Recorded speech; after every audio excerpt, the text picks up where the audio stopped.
Hey everybody, welcome to BODS Mayhem Hour. I'm your host, John the Bod, aka the Bod Father, and as always, I bring you guys and gals awesome interviews. And today, it is an honor and privilege to have Nuke, the guitarist and backing vocalist of Motograter, on the show here. They have a new album that's out right now called Desolation.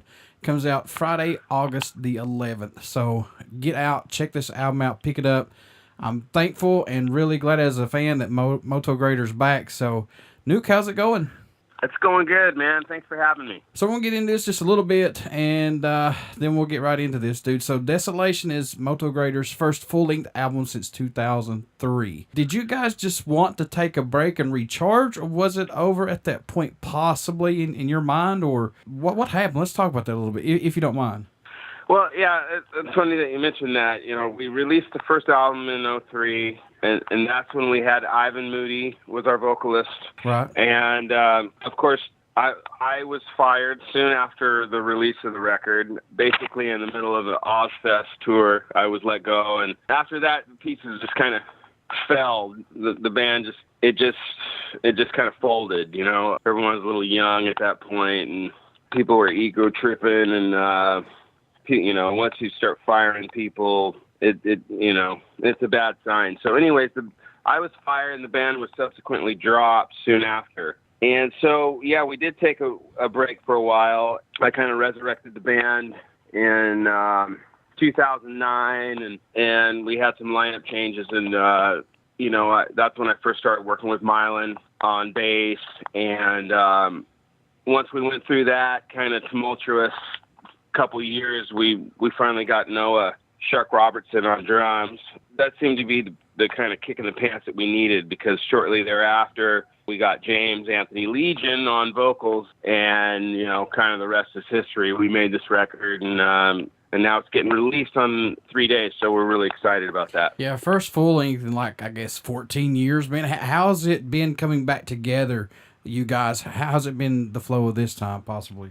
Basically, we're able to cater to the strengths of the different members and what they bring to the table with the band. Instead of people wanting to kind of hold on and be in charge, we just kind of let the people that are good at certain things do what they need to do. Noah's been huge for us as far as the business side of things, and he really helps us, stay on our stuff. He's basically been the active manager of Motograter for the last couple of years. And I think once we got James on vocals, as soon as I heard his sense of melody and, where he took the lyrics and just where he was coming from, he's a super smart guy, and he takes what he's doing real serious, And as soon as we got James, things started to really kind of kick into high gear. And, this is his first record, and I think he's really putting kind of a stamp as far as, putting his foot in, the upper echelon of singers in metal music right now. So, what's impressed you the most, Nuke, about making the new album Desolation? What's caught your eye about or impressed you the most about it so far? Well, I like the way the album flows. I really like the production on the record. I think the mix is great. Josh Wickman did a hell of a job, working with Aru Luster, who, was a guitarist of Machine Head, and he also plays in Il Nino and Terror Universal, working with him. And having it all kind of come together, we had Sam Sheeran do the art, and he's a famous artist. He's done, album covers for Kiss and Rob Zombie and Ministry. So we just had kind of a great team help, pitching in to make this record, and then being able to have a solid band around you, always helps. Having Mylan, he's such a student of music. He was integral in the recording process, and having Noah, kind of keeping us on track, and the thing really just came together. It kind of far exceeded my expectations. So I'm really proud of this record. I think it's strong from the first track to the last track. There's no filler on there. I think it's a great album. Some have even hinted at the fact that it might be like a concept album, and it almost could be, but your listeners are going to have to check it out for themselves and see if they like it or not. Yeah, I want to go back to the artist here. He also done some stuff for Clive Barker for Hellraiser stuff, so that's pretty damn cool too. And Rob Zombie and a host of others too. Yeah. Yeah, he's a big name, and he really kind of went out on a limb for us. We didn't have a huge budget, but he worked with us, and the guy's awesome all the way through and through. Everybody that helped work on this record, we just we really were blessed with the people that put their heart and soul into making this, the best Motograter record that we could possibly make at this time. So now you mentioned you guys worked with producer Aru Luster, who's with El Nino. I want to talk about this, where he's a musician himself. How did he let you guys go with this and flow with this? Did he step in when he needed to, or did he just let you guys do what you wanted and then step in? It was a collaborative effort for sure. Aru had strong ideas about the direction of the band. The first thing, out of the gate, he wanted to basically modernize the whole thing, right? And we were a little reticent at first. We were, we weren't all in on just following any sort of trends, And basically, we just kind of came to a happy medium in the middle. We collaborated. There's a track on the record that we wrote with Aru, and that's the single Dorian. And it was weird, having someone else come in during the writing process, but it worked out really well. And I was stoked, to work with Aru. We met him on the Civil Unrest tour when we were out in support of El Nino, and he was a super cool cat. And we just got along right away. And he was the one that approached us about, being the producer, handling the producing chores for the record. And, after talking it over for a bit, we all agreed that was the best choice. So we're lucky we got to work with Aru. And I think, I think the record speaks for itself. I think people are going to really dig it. So yeah, folks, if you've not heard of El Nino, folks, what the hell are you doing? Go check them out. Right. Sure, for sure. Aru's a great guy, for sure. I have nothing but nice things to say. Nuke, are there any songs off the Desolation album that stand out more to you than any on it as of right now, possibly? I like the whole record, to tell you the truth. I like how Daggers turned out. I like the first track, Parasite. That was the first song that I wrote the music for that, and that was before we got James. That turned out really well. Misanthropical, I like. Victim, I like. So I don't think there's really any, there's not a dud on the record, which I'm proud to say that for sure, Paragon, I love. Paragon. Portrait of the K is badass. You mentioned Daggers. Bleeding Through. I'm like you, man. I like this album from top to bottom. Thanks, man. And it does have a nice flow to it. There's no bad song on it. And I've seen that a lot here lately. A lot of bands putting out a lot of good shit right now. Yeah. I guess the album's kind of a lost art form, as far as record sales, but in another way, this is the greatest time, in the history of music, because your stuff is so accessible, and we're on Spotify, and we were lucky enough to film a video for this new single that we have coming out, Dorian. We recorded that, or we filmed that at the Ohio State Reformatory, nice. where they filmed Shawshank Redemption. Yeah. So that's going to be coming out in a couple days. If anybody's listening, check it out on YouTube. Check our page. We'll be releasing that. That's really the first official Motograter video. So we're really looking forward to that. That's a long time in the making. Yeah, but it's worth it though, man. Trust me. Right? Us fans, hey, gotta take a little bit before you get the good deal, get the good shit out of it. You know what I mean? So. Right, you don't want to release anything that's not going to stand the test of time. That's for sure, because then you're just, Exactly. Then what are you doing? How can you stand by your music and expect us to stand by it? You know what I'm saying? If you don't like it, Exactly. Yeah, it's got to feel right from the beginning, from the people that are creating it, and if the intentions are true and you're really putting your hard work in, sometimes you get lucky and then it connects all the way around the world, and that's what we're trying to do with this record. Again, we're really super proud of it. So check it out. I'll tell you another cool thing I like about Ohio State Reformatory is it's haunted. That's up my alley. As fuck. I hope I can say that. Yeah, go right ahead. Give me a little bit of info. we had some experiences, James, and, our singer James is as sober as they come. And he had a weird experience where he was checking locations, and he came upon this room. He opened the door was shut. He opened the door, and there's this old room, and it had a chair right in the middle of it. And so he left the door open, and he went to go get our bass player Mylan to show him this location and see what he thought. Well, Mylan was right around the corner. By the time James had grabbed him and come back to the room, the door was shut. Oh. And James was, positive that he left the door open. So he's like, okay, well, maybe, whatever. So he opens the door to this room, and they walk in, and the chair's in the very corner now. Oh, shit. And he's just like, oh, my God, we got to get out of here. Mine was like, what? He had no idea, So, yeah, there was some weird things going on. We were in there late at night, and, just kind of, it was dark and super creepy and really a really cool experience. So, yeah. That's awesome. Paranormal stuff's up my alley. I used to do it for like 5 or 6 years. I love it. Oh, really? Yes, sir. Oh, cool. Yeah, That's awesome. Been to Waverly Hills. Love Waverly Hills. Oh, okay. Ohio State Reformatory, I would love to check out. I would love to check that place out.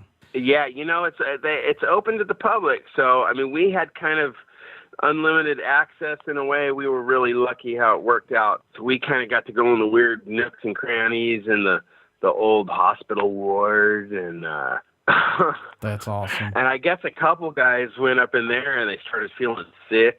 So, yeah, it's crazy. Yeah, paranormal will affect you in different ways, man. I mean, it could really fuck with you bad. Right. So I've heard, I haven't really experienced too much of that stuff myself, but like I said, the other guys in the band definitely did. Nuke, how much growth musically have you seen yourself and this band go through up to the release of this new album, in your opinion? Well, I mean, I think musical growth is something that a true musician will measure himself by. And, I've learned from people that I've toured with and people that I've gotten to, had the fortune to create with over the years. But I'll tell you, going out as a direct support for Head PE and meeting the guys in that band and the true musicianship that they convey on a nightly basis. And, I'm talking specifically about, Greg Harrison, the guitarist for Head, and, Jeremiah Stratton, Kurt Blankenship, those guys, huge shout out to those guys. Being on tour with them was a total game changer for me. It made me want to study my instrument and just step my game up on a daily basis. So, that's the cool thing about music. You can always keep growing. It's not a sport where you have like this, you have your prime and then you go downhill. With music, you can continue to grow and improve. And that's something that I'm, truly grateful for on a daily basis.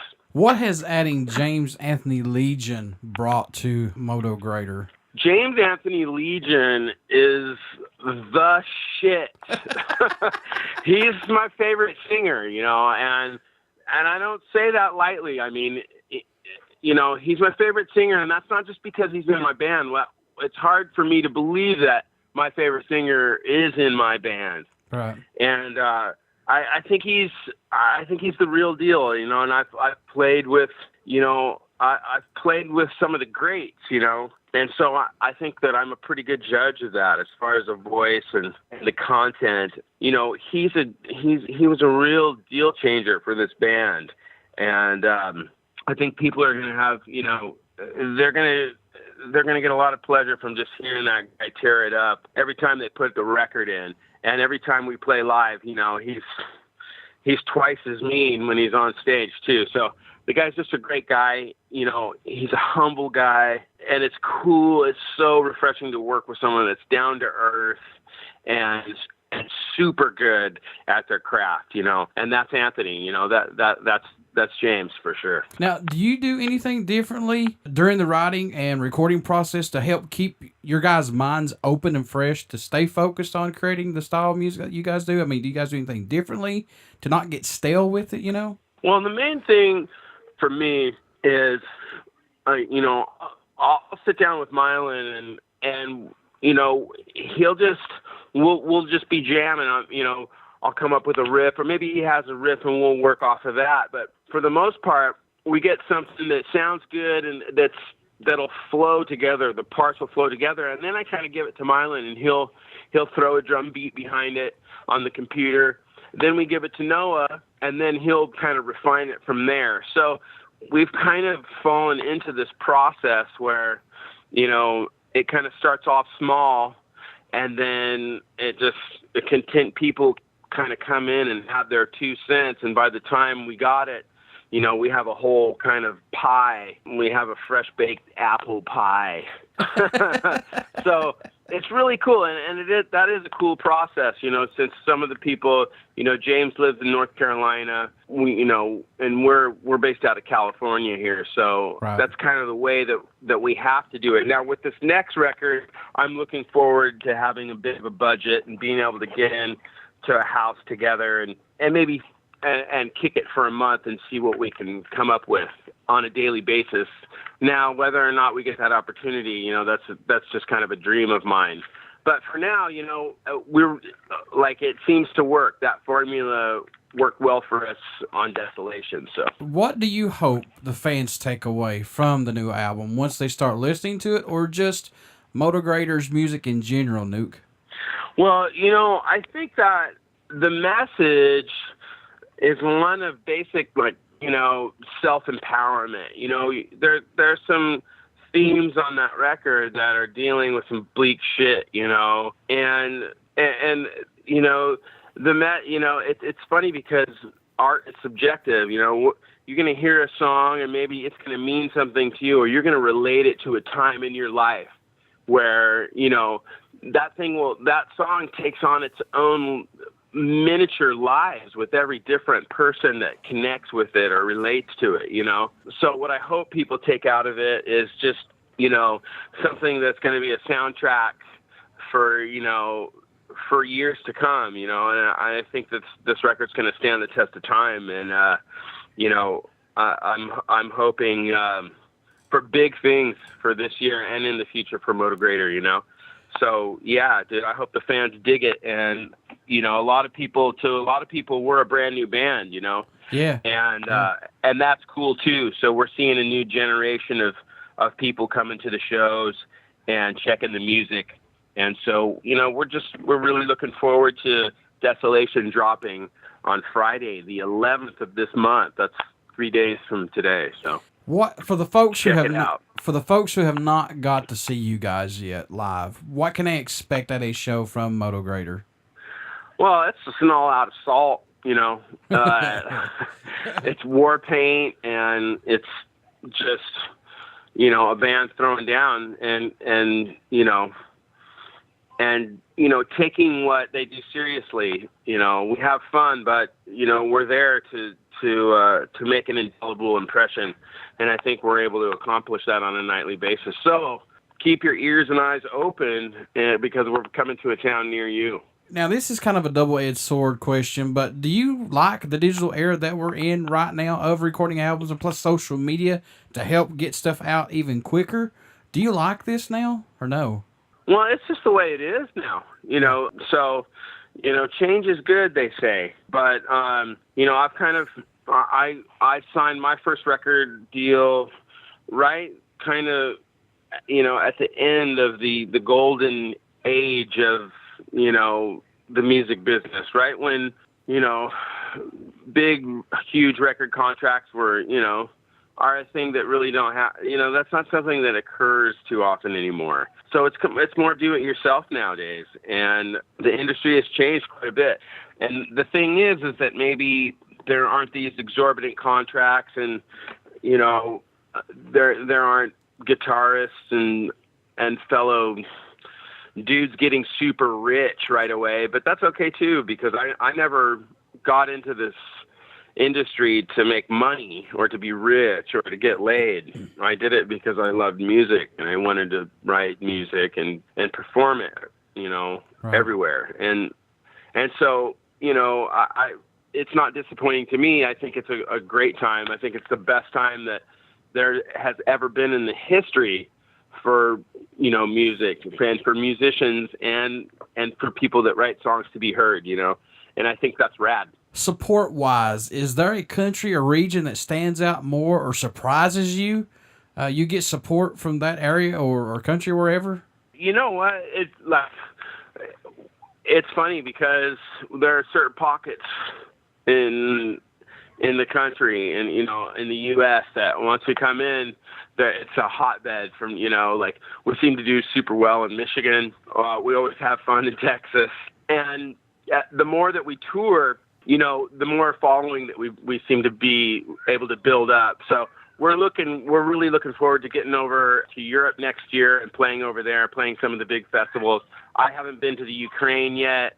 I want to go to Russia and see how that, you know, shapes up, because I know that, you know, there's some huge metal fans and there's a huge population and a huge market for metal overseas. But yeah, you know, like playing the States it's awesome. And the more you do it, the more you're familiar with people and, you know, you see familiar faces and you play for familiar venues and you make friends along the way. It's pretty cool. What does Motograter bring to the table for music that's not out there just as of yet right now, possibly? Well, I just think we bring something, you know, fresh and it's not, you know, it's not candy coated and it's not contrived. It's just fucking real, you know, honest, true fucking American metal. And that's what's up. That's exactly right, folks. Any show or moment that stands out more to you than any possibly, Nuke, that you can recall being part of Motograter or anything like that, man, or any show that sticks out to you? Oh, I mean, I've played some doozies over the years. Playing Knotfest a couple years ago was a huge accomplishment. Being on Ozfest was huge. We just played Ink and the Clink with a bunch of cool bands, Shaman's Harvest, and I mean, Texas Hippie Coalition. Yes, sir. You know, the list kind of goes on. And, you know, every show's unique, but, you know, maybe a couple of those Ozfest shows stand out for me. And I'm looking forward to this next tour that's coming up in September. I think we're going to make some good memories on that tour as well. What made you want to become a musician? What was that spark for you that said that's what I want to do? Well, that's an easy one. You know, my father is a professional singer and guitarist, and he's been playing, you know, since before I was born. So I'm kind of a chip off the old block. I took right to it, you know, and it's interesting because, you know, they say there's different forms of intelligence. You know, there's kinetic intelligence where people are just, you know, like a body smart. They're super athletic right out of the gate. You know, they can jump out of the building, and there's certain people that are great at math and, you know, think analytically in linear fashion. Those people make great detectives. And then there's certain people that take right to music, and I was one of those. That I was fortunate enough that just seemed to be in my blood. And so ever since I can really remember, ever since I was a little boy watching my dad play, you know, I was always fascinated with music. And so once I decided to, you know, really pursue it, which was at a really early age, I kind of just, it felt natural to me, and it didn't seem like work because I enjoyed it so much. So I'm really lucky to be where I'm at. And, you know, music's given so much to me. It saved me so many times that, you know, it's a part of my, you know, it's a part of my heart. And I'm forever grateful that I'm able to contribute in some small way to the culture. That's what's up. If you could work with any musician, dead or alive, or any band that's broken up that you'd like to bring back together for a couple days, who would it be, possibly? I guess I'd want to work with Frank Zappa. Ah, nice. Yeah, for sure. You know, I'd love to work with Frank and just talk to Frank and just hear some stories. I'm a huge Frank Zappa freak fan. I would have loved to hang out and I was fortunate enough to see Prince perform, but I would love to see Prince, and, you know, I'd love to John Blackwell, you know, there's 100 different Randy Rhoads, you know. Yeah. But yeah, Frank, and I'd love to be able to go back in time and watch and listen to some of the greats, you know, the old jazz guys from Harlem, all those Harlem intellectuals and the birth of that bebop shit that was going on with Charlie Parker and you know, Coltrane and Coleman Hawkins and all those guys. I'm kind of a big music history buff, so yeah, there's a million different people that, you know, right off the top of my head, I'd say Frank. You know, I'm sure you got this even way back in the day when Motograter was even out before this. But what's it mean to you, Nuke, when you receive an email from a fan or prior to your shows or after the shows? They say that your music has pulled them through a bad experience or gave them inspiration to overcome obstacles, or it's just gave them, you know, time to relax of the everyday bullshit that we go through. What's that mean to you? Well, you know, it's an honor, you know, and it's sometimes it's weird because I'm that kid still, you know. Sure. Without music, I just don't think I'm around still, you know. I just don't think I'm going to make it. So it's deeply touching and it's very personal, you know. And I don't take it lightly. I think it's quite an honor to be able to work hard for something and derive so much joy from it. And then also you get the good karma of bringing, you know, connecting with people with your music, you know, and helping them get through whatever shit that they're going through. So it's pretty great. Folks, Desolation is out Friday, August the 11th. I've got to pre-listen this already, and it's a great fucking album. Nuke, I'm glad you guys are back, and I hope you guys are back to stay, my friend. Right on. Thanks for having me. I appreciate it. Hey, how can folks stay in touch with you? Motograter, tour dates, merchandise, how can they do that? You know, just go to Facebook /Motograter, MOTOGRATER, and everything should be right there.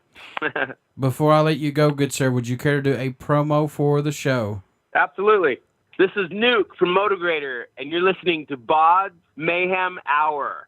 Everybody stick around. We got some great music coming up, and you only hear these interviews right here on BODS Mayhem Hour and Uber City Radio. Thanks, Nuke. Right on. Thanks for having me, bro.